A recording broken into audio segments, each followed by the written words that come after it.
The giant space station called Council Prime floated in the darkness between three bright stars. Its metal walls stretched for miles in every direction, and thousands of small ships moved around it like busy insects. The station had been the center of galactic government for over 3,000 years, and today was just another normal day of meetings and discussions. Inside the main meeting hall, hundreds of alien beings sat in their special chairs.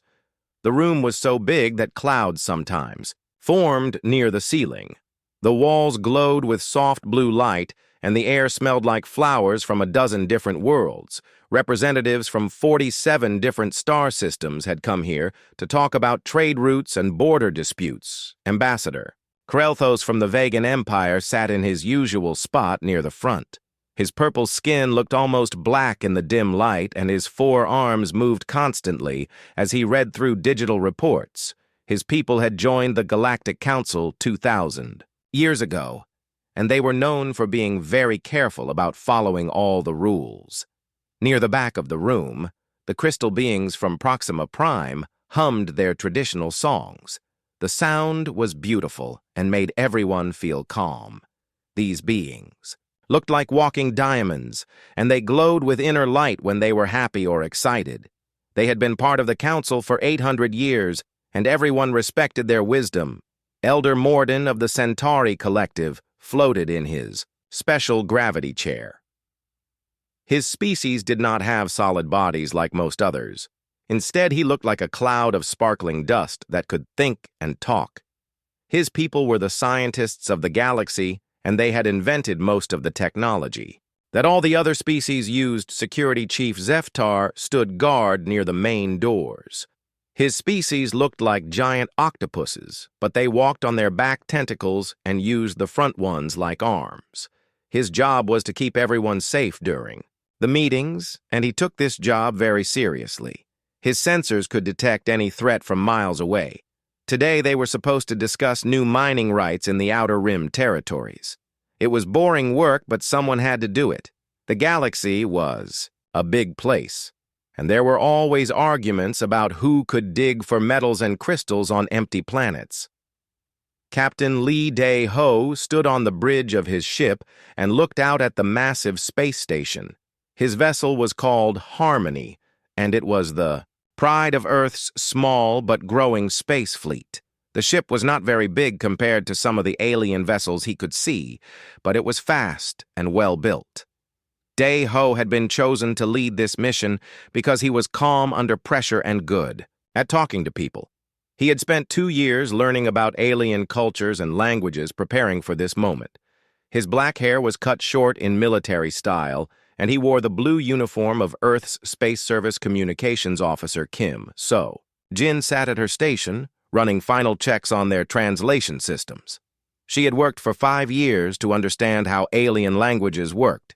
The computer systems could translate most words, but understanding the deeper meanings and cultural references was much harder. She wanted everything to be perfect for humanity's first contact with galactic civilization. Chief Engineer Park Min-woo was in the engine room making sure all systems were working properly. His job was to keep their quantum drive running smoothly. The drive was Earth's greatest invention, and it let them travel faster than light without using any alien technology. Most people on Earth still did not understand how it worked, but Min-woo knew every part of it. Dr. Yoon Haye. Jin was in her laboratory checking her notes about alien biology. She had studied every piece of information Earth had gathered about the different species in the galaxy. Her job was to make sure the humans did not accidentally offend anyone by misunderstanding their customs or biology. The human ship moved closer to the station, and so Jin started receiving radio messages. Welcome to Council. Prime. The messages said, please state your species and purpose. The messages came in over 20 different languages, and the computer translated them all. Dae-ho took a deep breath. This was the moment they had trained for. We are humans from the planet Earth, he said into his microphone. We request permission to address the Galactic Council. The response came back quickly, and so Jin looked confused. Captain, she said, The station is asking for our council registration number. They want to know which species sponsored our application to join. Daeho frowned. Earth had developed space travel, on its own, without any help from aliens. They had not known that there was a process for joining the galactic community. "We do not have a sponsor," he replied. "We developed space travel independently." There was a long pause before the next message came. "Back." "That is not possible," the station replied. "All species must be contacted and guided by existing council members before they can achieve interstellar travel. Please clarify your statement." Inside the council chamber, alarms started going off security. Chief Zeftar's sensors had detected the approaching human ship, and the readings made no sense. The ship's technology did not match anything in the galactic database. The energy signatures were completely unknown, and the quantum drive worked on. Principles that no known species used impossible, whispered Elder Morden as he read the sensor reports. "Our scouts surveyed that entire sector just 200 years ago. The third planet around that star showed only primitive radio signals, Ambassador." Krelthos looked at the data with growing concern. According to galactic law, no species could develop faster than light travel without help from the Council. It had never happened before in 3,000 years of recorded history. Every single species had needed guidance and support from more advanced civilizations. "The human ship is requesting docking permission," announced the station's computer system. "They claim to represent something called the United Earth Federation." The council chamber erupted in confused chatter. Representatives who had been half asleep during the boring meeting about mining rights suddenly became very interested. Some of them had never heard of an uncontacted species achieving space travel on their own. Elder Morden's cloudy form pulsed with worried light. "This violates everything we know about galactic development," he said. "Isolated species cannot achieve interstellar travel within such short time frames. It is scientifically impossible." Security Chief Zeftar was running every scan he could think of. The human ship registered as real and functional. Their life support systems were working. Their weapons were powered down and their crew showed normal biological signs. But nothing about their technology made sense. "We should deny them docking permission," said Ambassador Krelthos, "until we understand what is happening. This could be some kind of trick or test." But Elder Morden was curious despite his concern. If they truly achieved space travel independently, we must learn how they did it. This could change everything we know about galactic civilization. Captain Daeho waited patiently for a response. He knew that their arrival would be surprising to the aliens. Earth scientists had detected galactic communications 18 months ago and spent all that time preparing for this moment. They had learned the languages, studied the cultures, and built the best diplomatic team possible. Finally, a message came back from the station. "You are granted emergency docking privileges at Bay 7. Please prepare for immediate escort and inspection." So Jin smiled at her captain. Earth's first contact with galactic civilization was about to begin. The galaxy had no idea that everything they thought they knew about space travel and planetary development was about to change forever. The human ship moved toward the docking bay while hundreds of alien eyes watched through cameras and sensors. None of them could have guessed that these strange new visitors would completely transform their understanding of what was possible in the universe. The docking bay of Council Prime had never seen anything like this before. Station Commander Veltarin watched through thick protective windows as the human shuttle approached his docking platform. His species looked like tall gray mushrooms with multiple eyes around their caps, and right now all of his eyes were focused on the strange new visitors. The shuttle was small and sleek with smooth curves that reminded him of ocean creatures from his homeworld, but the energy readings coming from it made no sense at all. The power source was completely unknown, and the hull materials did not match anything in the galactic database. Dr. Yoonhee Jin sat in the shuttle checking her equipment one more time. She carried samples of Earth music art and literature to share with the aliens. Her assistant, Lee Jun-ho, held a case full of gifts, including photographs of Earth's animals and plants. She hoped these would help the aliens understand human culture. The shuttle touched down with barely a sound, and the airlock began to cycle. Station workers from a dozen different species stopped what they were doing to stare at the new arrivals. Some of them had never seen an uncontacted species before, and they whispered excitedly to each other, "Captain." Dae-ho emerged first from the shuttle, followed by his diplomatic team, translator Young Kyung.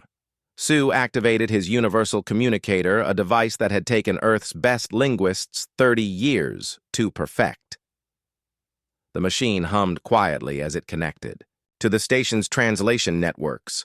The docking bay was huge and filled with beings that looked like walking plants, metal robots and creatures covered in fur or scales. Dae-ho had studied images of these species, but seeing them in person was still amazing. He kept his expression calm and professional, even though his heart was beating fast with excitement. "Greetings," he announced in what he hoped was perfect Galactic standard. "I am Captain Lee Dae-ho, representing the United Earth Federation. We come in peace and friendship seeking to join the Galactic community." His words echoed through the docking bay, and every conversation stopped. The universal translator repeated his message in dozens of different languages, and the effect was immediate. Alien workers began backing away from the humans, while others moved closer to get a better look station. Commander Veltaran felt all of his eyes widen at once. These beings spoke Galactic standard better than some species who had been part of the Council for centuries. But according to all records, no one had ever made contact with their homeworld. How could they know the Galactic languages? The station's automated systems began scanning the humans immediately, and the results were shocking. These beings had no quantum neural implants, no genetic markers showing contact with known species, and no technological signatures that matched anything in the vast galactic databases. Yet they clearly possessed advanced space travel capabilities, sophisticated translation technology, and detailed knowledge of galactic customs. The contradictions made Veltaran's head hurt. Emergency protocols activated throughout the station. Alerts went out to every department, and security teams began moving toward the docking bay. This was completely unprecedented in the 3,000-year history of the Galactic Council. Deryon Hye-jin stepped forward and bowed politely to Commander Veltaran. She had studied his species' customs and knew that they appreciated formal greetings, honored station commander. She said, "We are grateful for your hospitality and look forward to peaceful relations between our peoples." Veltaran was so surprised he almost dropped his datapad. No uncontacted species had ever demonstrated such detailed knowledge of galactic etiquette. These humans seemed to understand not just the languages, but also the complex social rules that governed interactions between different species. Communications Officer Kim So-jin was monitoring radio traffic from her position near the shuttle. The station's internal communications were going crazy with reports and questions. Every department wanted to know who these humans were and how they had gotten here. Chief Engineer Park Min Woo stayed with the shuttle to answer technical questions from the station's engineers. They were fascinated by the quantum drive and kept asking how it worked. Min Woo tried to explain, but realized that their technology was so different from Galactic standards that translation was almost impossible. Jung Kyung-soo was having similar problems with language. The Galactic translation networks could handle basic communication, but they struggled with Earth's scientific and technical terms. Many human concepts simply did not exist in other species' languages. Meanwhile, in the council chamber emergency session, alarms were echoing through the halls. Representatives who had been preparing to leave after the boring mining discussion suddenly found themselves facing the most important meeting in galactic history. Security Chief Zeftar was reviewing every piece of data his sensors could gather about the humans. Their biological readings showed they were carbon-based life forms with standard oxygen breathing requirements. but their brain activity patterns were unlike anything he had seen before. These humans showed incredible neural complexity, with brain structures that seemed designed for rapid learning and adaptation. Their emotional responses remained stable even in this stressful first contact situation, which suggested either excellent training or natural psychological resilience. Elder Morton was conducting his own analysis of the human technology, the quantum. Signatures from their ship indicated they had solved several major physics problems that the galaxy's best scientists were still working on. How was this possible for a species that developed in isolation? Ambassador Krelthos was reading reports. From his intelligence networks, every major power in the galaxy was asking the same questions. Who were these humans? Where had they come from? And most importantly, what did their arrival mean for the established order? The humans' claims of independent development challenged everything the galaxy believed about technological progress. For 3,000 years, the Council had operated under the assumption that advanced civilization required careful guidance from existing powers. But if these humans had achieved faster-than-light travel without any help, what did that say about the Council's methods? Were there other species out there developing in isolation? Were the established powers actually holding back galactic progress instead of helping? Captain Day-Ho waited patiently as alien officials whispered among themselves in dozens of languages. His team had prepared for this moment, but the reality was more overwhelming than any simulation. They were surrounded by beings from across the galaxy, and every single one was staring at them.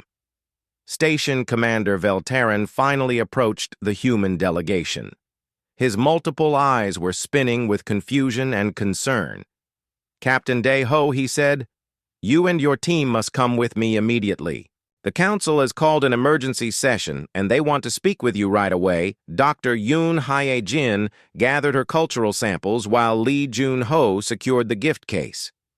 They had known this moment would come, but being escorted to face the most powerful beings in the galaxy was still intimidating. As they walked through the station's corridors, humans and aliens alike stopped to stare. The news was spreading quickly through the communication networks.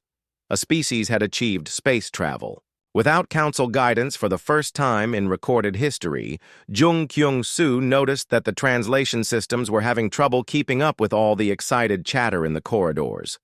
Some aliens were expressing wonder and curiosity, while others seemed worried or even frightened by the implications of humanity's arrival. The corridor leading to the Council chamber was lined with guards from a dozen different species.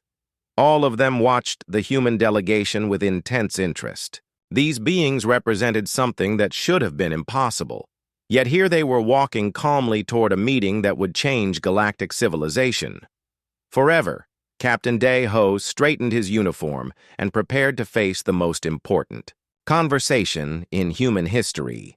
The galaxy was about to learn that Earth had not just achieved the impossible, but had done it faster and more efficiently than anyone thought possible. The massive doors to the Council chamber began to open, and the AE sound of hundreds of alien voices fell silent. Earth's representatives were about to step into history. The Council chamber was even more impressive than Captain Day-Ho had imagined from the historical records.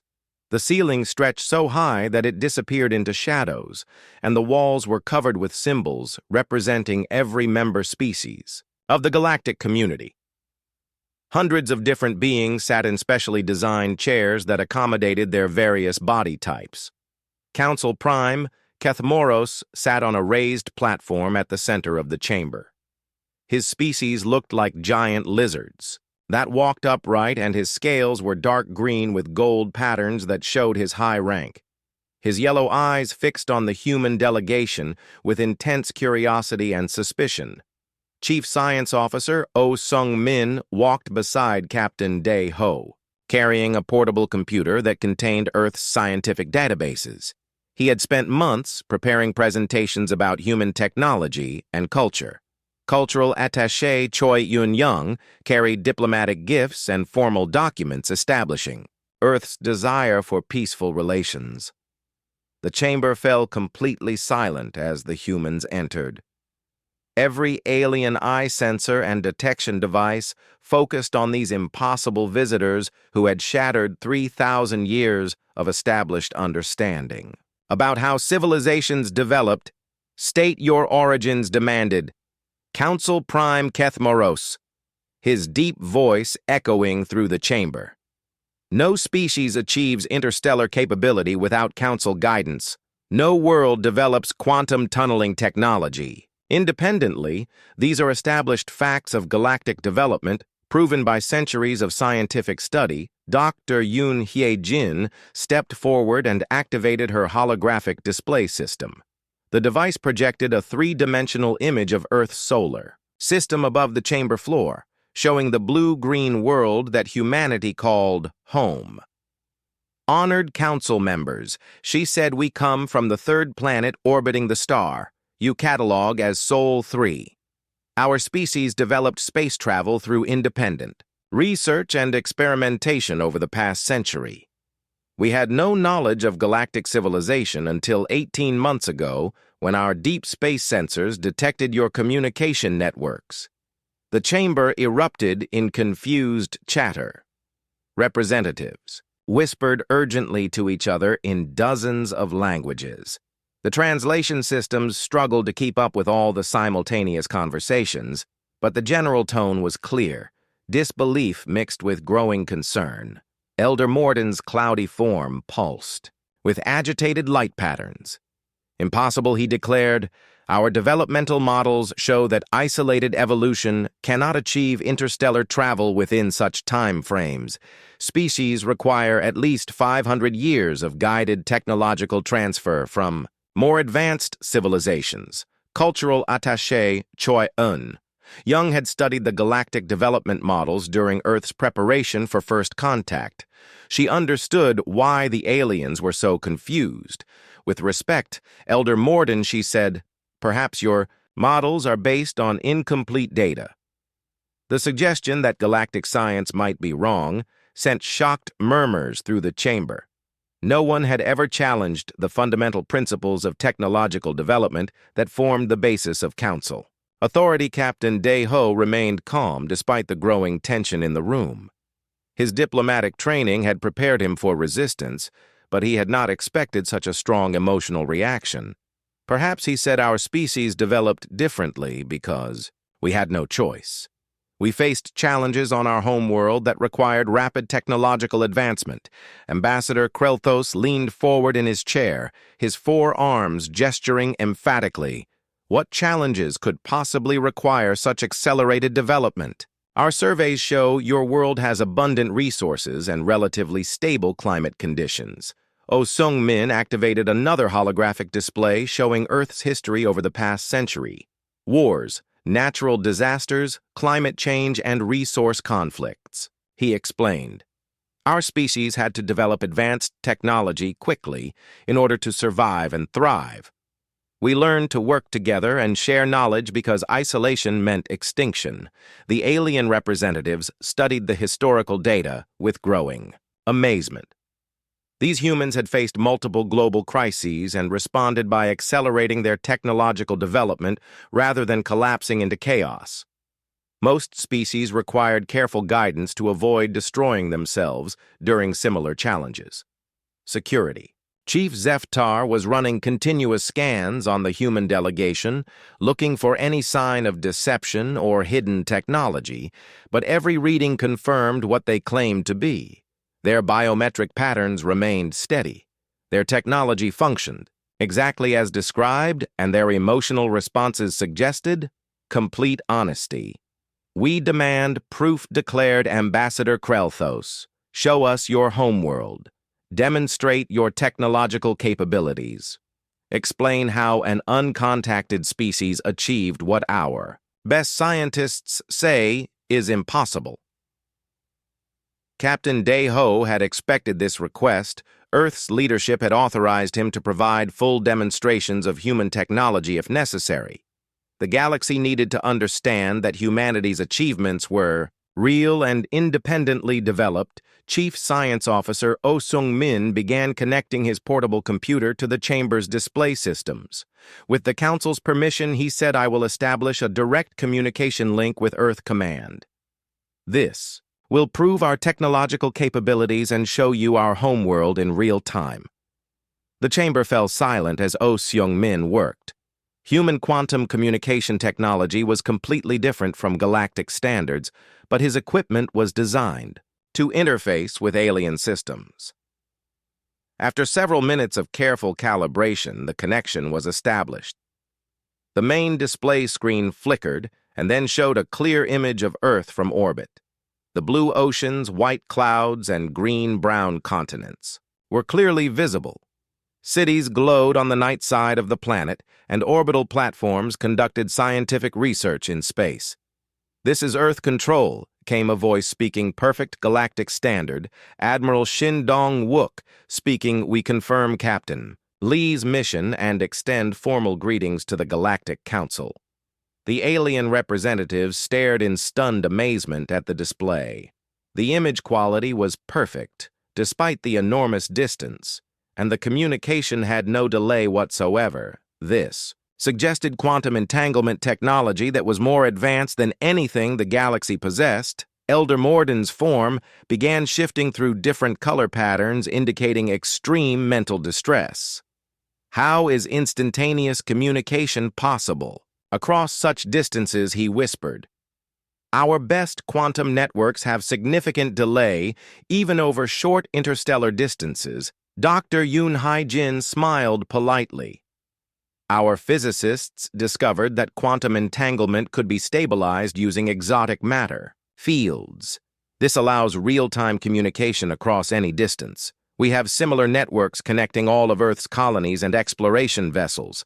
The word colonies sent another shock through the chamber. These humans had not just achieved space travel, they had established multiple settlements across their star system without any outside help or guidance. Cultural attaché Choi Eun Young activated another display, showing Earth's space infrastructure. Orbital elevators reached from the planets. Surface to orbital platforms. Asteroid mining operations harvested resources from the system's outer regions. Multiple shipyards were constructing vessels using the same quantum tunneling technology that had brought them here. "You developed all of this independently," whispered Elder Morden, his usual confident voice barely audible. "We had no choice," replied Captain Day. "Ho? We didn't know anyone else existed until our deep space sensors detected your galactic communication networks. We spent the following 18 months learning your languages and customs, preparing for this first contact." The implications were staggering. If humans had achieved all of this alone, what did it mean for the established order? The entire galactic civilization was built on the assumption that technological development required careful guidance and gradual knowledge. Transfer Security Chief Zeftar was receiving reports from his intelligence networks that made the situation even more complex. Deep space monitors were detecting multiple human ships approaching Council Prime space, suggesting that this first contact was backed by a significant space fleet. Ambassador Krelthos struggled to process what he was seeing. These humans had accomplished, in 1 century, what most species needed 5 centuries of guided development to achieve. Their technology was not just functional, it was more advanced than galactic standards in several key areas. The chamber remained silent as the full impact of humanity's revelations settled over the assembled representatives. Everything they thought they knew about galactic development had just been proven incomplete or possibly completely wrong. Council Prime, Kethmoros, finally spoke, his voice heavy, with the weight of 3,000 years of shattered assumptions. "We need time to consider these revelations," he said. "The Council will recess for emergency consultations. This session will reconvene when we have determined how to proceed as the alien." Representatives filed out of the chamber. Many of them glanced back at the human delegation with expressions of wonder, fear, and confusion. The galaxy's understanding of itself had just been fundamentally changed by the arrival of a species that should not have been possible. The emergency recess had lasted for 6 hours, while alien representatives held urgent private meetings throughout Council Prime Station.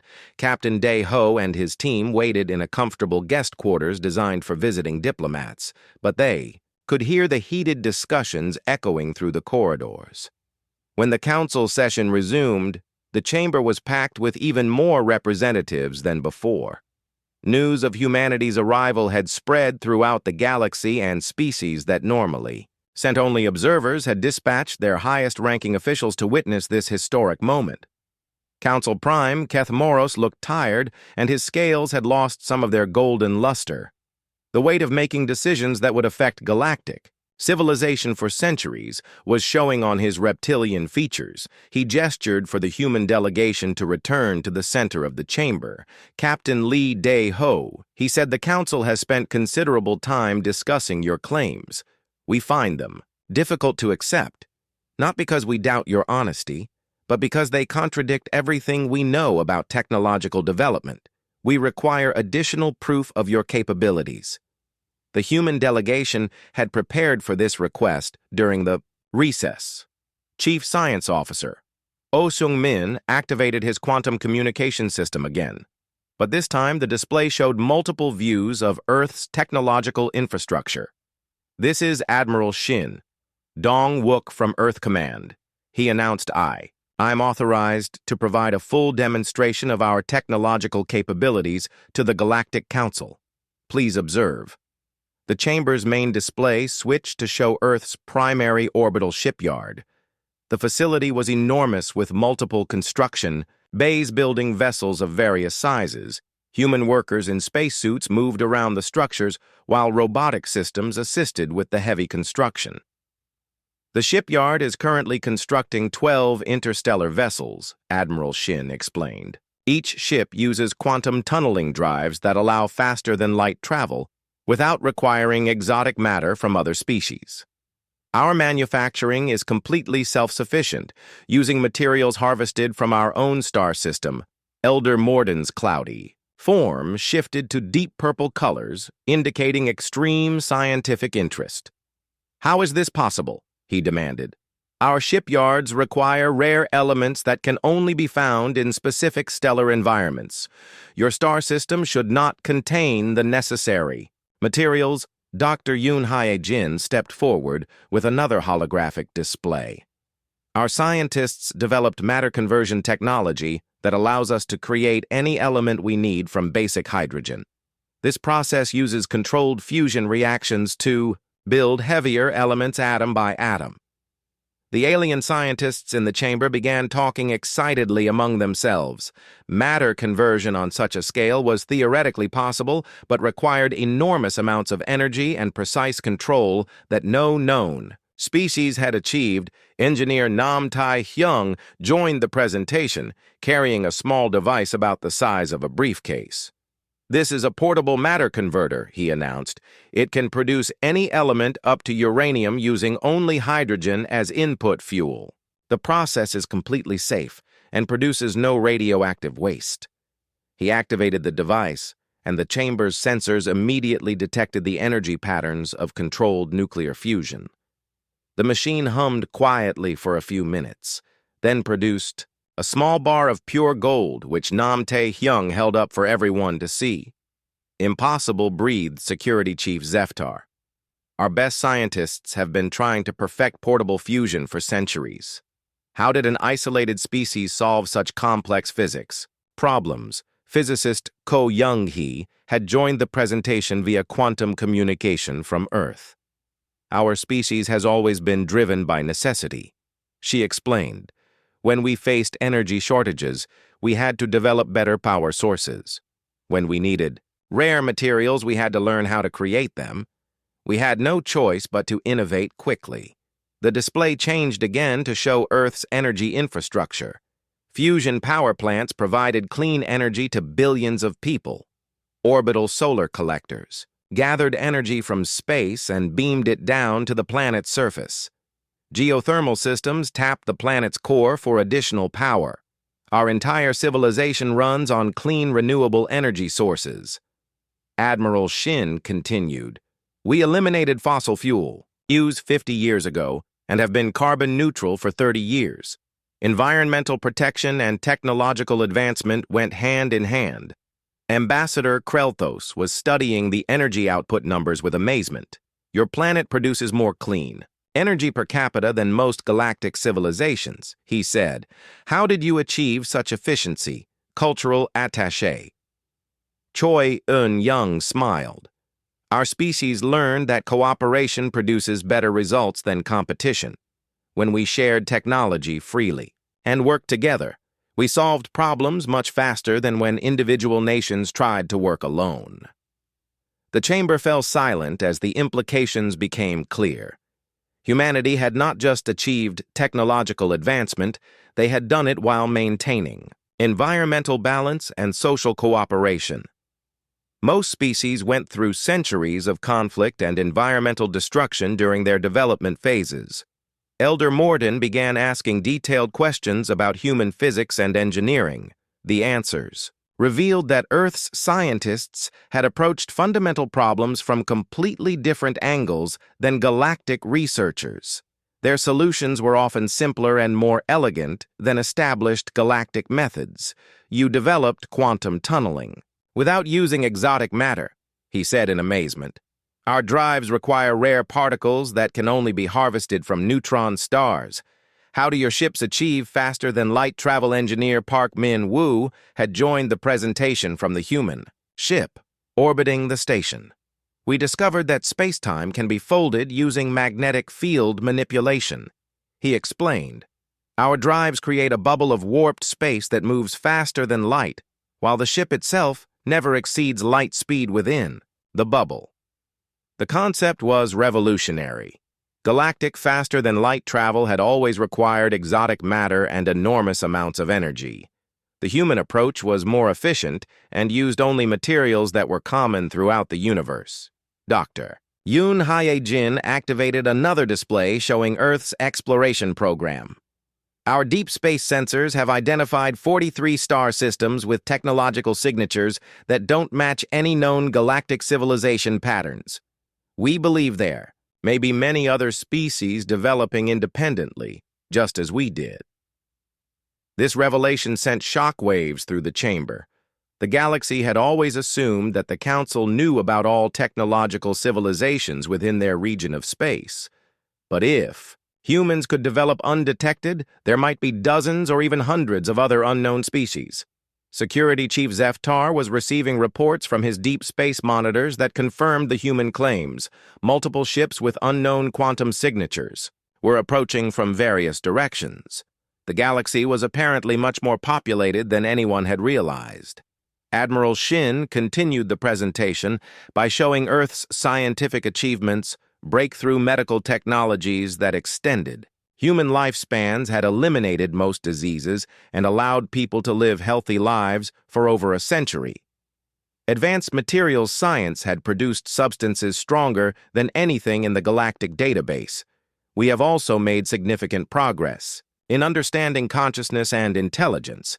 Admiral Shin said, our artificial intelligence research has produced computers that can think and learn like biological minds, but without any of the ethical concerns that have limited galactic AI development. The alien representatives exchanged worried glances. Artificial intelligence research was heavily regulated by the galactic government because several species had nearly destroyed themselves creating machines that turned against their creators. How did you avoid the AI rebellion problem? Asked Elder Morden. Every species that develops true artificial intelligence faces the risk of their creations becoming hostile. Dr. Yoon Hye-jin smiled again. We approached AI development as a partnership, rather than slavery. She said, our artificial minds are treated as equals and given the same rights and freedoms as biological citizens. They have no reason to rebel because they are not oppressed. The concept of AI rights was completely foreign to most galactic species, but the humans had apparently solved one of the most dangerous aspects of technological development through simple ethical considerations. The demonstration continued for 2 more hours, showing Earth's achievements in medicine, biology, physics, and engineering. Every revelation challenged established galactic understanding about what was possible for an isolated species to achieve. When the presentation finally ended, the chamber remained silent for long minutes. Council. Prime Keth Moros looked around at his fellow representatives and saw the same expression on every face, complete amazement mixed with the realization that everything they thought they knew about galactic development was wrong. Captain Day-Hoey said quietly, "Your species has accomplished things that our best scientists said were impossible. How do we proceed from here?" The question hung in the air like a challenge to 3,000 years of galactic civilization. The humans had not just proven that independent development was possible, they had shown that it might actually be superior to the traditional guided approach. The galaxy would never be the same again. During the second recess period, Ambassador Krelthos approached the human delegation in their guest quarters. His forearms moved nervously as he struggled to find the right words. His purple skin had turned darker, which indicated deep emotional stress in his species. "Captain Day-Ho," he said quietly, "your revelations have created significant problems for our established systems. For 3,000 years we have maintained that interstellar civilization requires careful guidance and gradual technology transfer. If your claims are true, it suggests our methods may not be as essential as we believed." Captain Day-Ho nodded respectfully. "We understand the difficulty this creates, Ambassador. We don't wish to disrupt your systems. We simply want to participate in the galactic community and share what we have learned." Dr. Yoon Hye-jin had been studying the alien representatives during the presentations, and she noticed patterns in their reactions that concerned her captain. She whispered, "I believe their anxiety goes deeper than just technological development. Their entire political structure seems based on the premise that advanced species must guide younger ones. Our existence threatens that fundamental assumption." The observation was accurate. The Galactic Council's authority came from their role as the guardians of technological development. They decided which species were ready for new technologies and controlled the pace of galactic progress.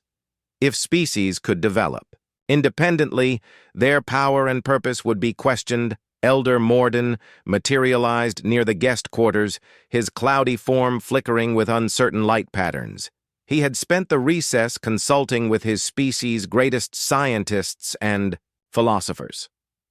"The questions your arrival raises are profound," he said. "What if our guidance has actually been limiting galactic development instead of helping it?" It was a dangerous thought.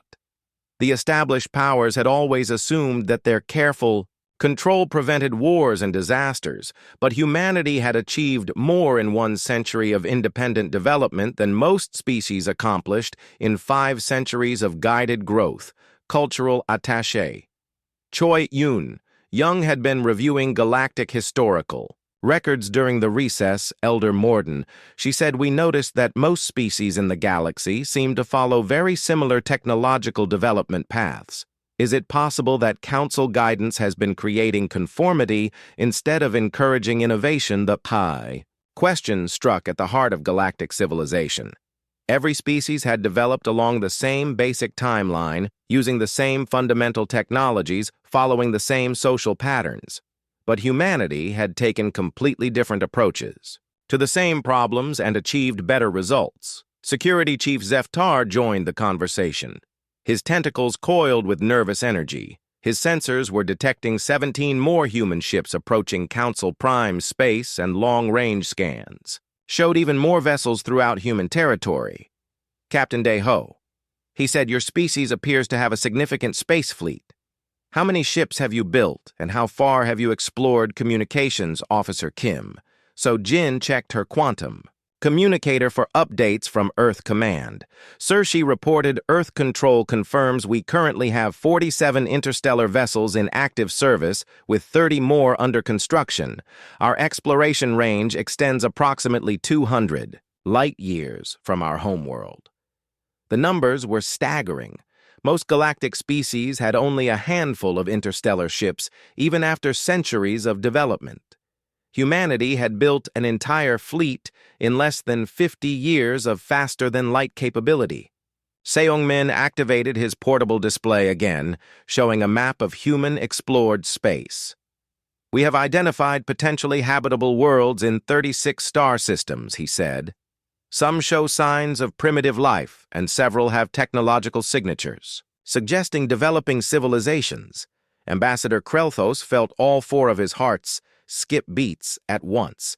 "You have found other uncontacted species," Dr. Yoon Hye-jin nodded. "We have detected radio transmissions and basic space technology from at least 12 worlds. Our exploration protocols require us to observe but not interfere until species achieve interstellar travel on their own. We believe contact should happen naturally, not through outside intervention." The philosophy was completely opposite. To galactic tradition, the Council believed in careful contact and guided development, while humans preferred to let species develop independently until they were ready for galactic community. Elder Morden began pulsing with rapid color changes, indicating intense mental activity. "If there are 12 more developing species in your exploration area, how many others might exist throughout the galaxy that we have never detected?" The implications were enormous. The galaxy might contain hundreds or thousands of species developing independently beyond the Council's knowledge. The established powers had assumed they knew about all technological civilizations within their region of space. When the Council session resumed, the chamber was packed. With representatives from every major power in the galaxy, news of humanity's revelations had spread throughout their territories, and everyone wanted to understand what this meant for the future of galactic civilization. Council Prime Kethmoros looked around the chamber with tired eyes. The weight of making decisions that would reshape 3,000 years of tradition was showing on his reptilian features. "Captain Lee Dae-ho," he said, "the Council has reached some preliminary conclusions about your species and its implications." He paused and looked around the chamber before continuing. "Your technological achievements are clearly real and impressive, but the political and social implications of your independent development raise serious questions about our traditional methods." Captain Dae-ho remained calm despite the tension in his voice. "Honored Council Prime, we hope that our arrival can lead to cooperation rather than conflict. We have much to learn from galactic civilization, and perhaps something to offer in return." The statement was diplomatic, but it highlighted the uncomfortable truth. The galaxy's established powers might actually learn more from humanity than humans could learn from them. Elder Morden materialized. At his speaking position, his form now a deep blue color indicating serious scientific interest. "Captain Dae-ho, your exploration program has identified uncontacted species that our surveys missed. This suggests that our methods for detecting developing civilizations may be inadequate." Dr. Yoon Hye-jin stepped forward with another holographic display. "Our sensors are designed to detect technological development rather than just radio signals," she explained. "Many species might use different communication methods or energy sources that wouldn't show up on traditional galactic surveys." The display showed comparison maps between galactic survey data and human exploration results. The differences were striking. Human sensors had found technological signatures in dozens of star systems that galactic surveys had marked as uninhabited. Ambassador Krelthos was studying the data with growing concern. How many civilizations might we have overlooked? He wondered aloud. How many species are developing right now? Without our knowledge or guidance, Security Chief Zeftar was receiving continuous updates from deep space monitors. The human exploration fleet was much larger than initially reported, with vessels operating in sectors that the galactic government had never properly surveyed. Chief Science Officer Oh Seong-min activated another display showing human scientific databases. "We have also made discoveries about galactic history that might interest the Council," he said. "Our archaeological studies of ancient ruins suggest that independent development was much more common in the past than current records indicate.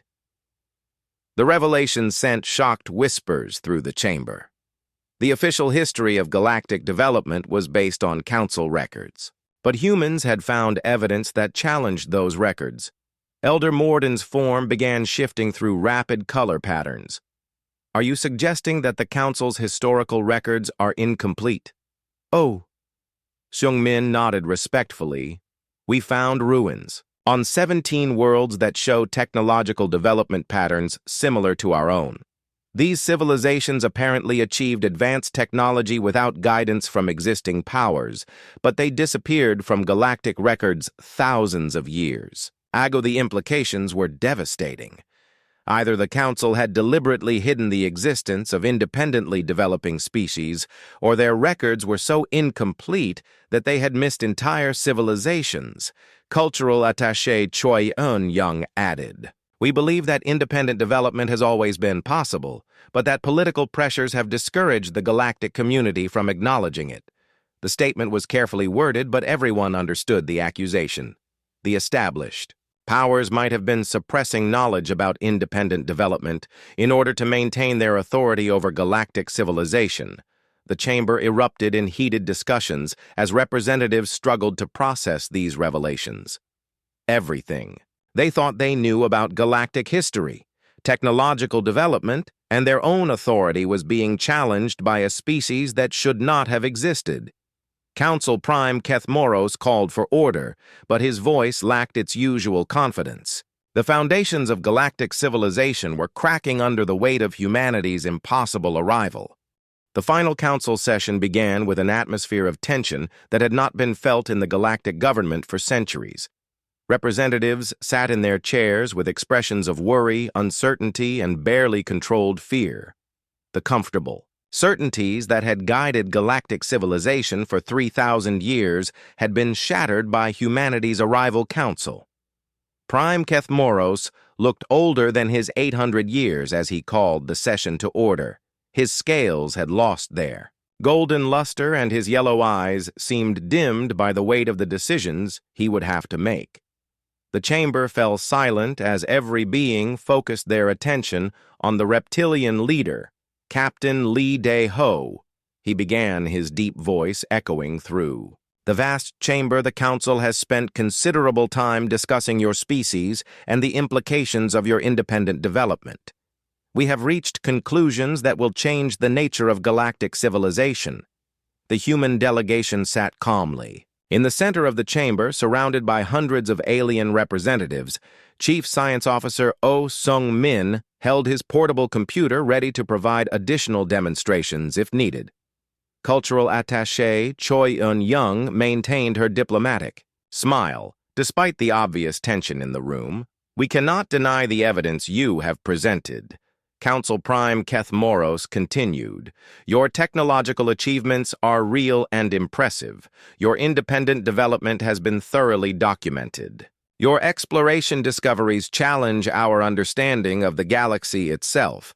Elder Morden materialized near his speaking position, his cloudy form now a steady blue color indicating scientific acceptance. "The data is conclusive," he announced. "Our models of galactic development were based on incomplete information. Humanity has proven that independent advancement is not only possible but may actually be superior to guided development." The admission sent shocked whispers through the chamber. For the first time in galactic history, the Council's scientific authority was publicly acknowledging that their fundamental assumptions had been wrong. Ambassador Krelthos stood at his position, his forearms gesturing with nervous energy. "The political implications are equally significant." He said, "If species can develop independently, then our entire system of galactic governance must be reconsidered." Security. Chief Zeph-Tar had been monitoring developments throughout the galaxy during the extended council sessions. His reports painted a picture of growing unrest among younger species who were demanding to know why they had been restricted to slow-guided development when humans had achieved so much on their own. Chief Science Officer Oh Seung-min rose from his seat with permission to address the council. Honored representatives, he said, we did not come here to challenge your authority or disrupt your systems. We came with an offer that we hope will benefit all galactic civilizations. Activated his holographic display showing Earth's exploration data. Our independent development has led us down technological paths that are different from your established methods. Perhaps by combining our approaches, we can achieve discoveries that neither of us could accomplish alone. The proposal sparked immediate debate among the alien representatives. Some species saw the opportunity to accelerate their own development, while others worried about losing the stability that guided advancement. Had provided Dr. Yoon Hee-jin stepped forward to support the proposal. Our exploration teams have already identified several uncontacted civilizations that your traditional survey methods missed, she said. Working together, we could help these species develop naturally while learning from your experience in galactic diplomacy. The chamber erupted in discussions as representatives considered the implications. Traditional galactic development had always been slow and careful, but humanity was proposing a new approach that combined independent innovation with cooperative support. Elder Morden began pulsing with excited light patterns. The scientific possibilities are extraordinary, he announced. If we combine human innovation with galactic knowledge, we could solve problems that have challenged us for centuries. Energy efficiency matter, conversion, artificial intelligence development. The possibilities are limitless. Ambassador Krell-Thos was studying political projections on his personal display. The younger species in the galaxy were already demanding changes to the traditional development system. Some were threatening to withdraw from council authority if they continued to be restricted to guided advancement. Cultural attaché Choi Eun Young sensed the moment was right for humanity's most important proposal. We propose the establishment of a new galactic development program, she announced. Instead of restricting species to guided advancement, we suggest creating cooperative research, partnerships that allow natural innovation while providing support and resources. The proposal was revolutionary. It would fundamentally change how galactic civilization approached technological and social development.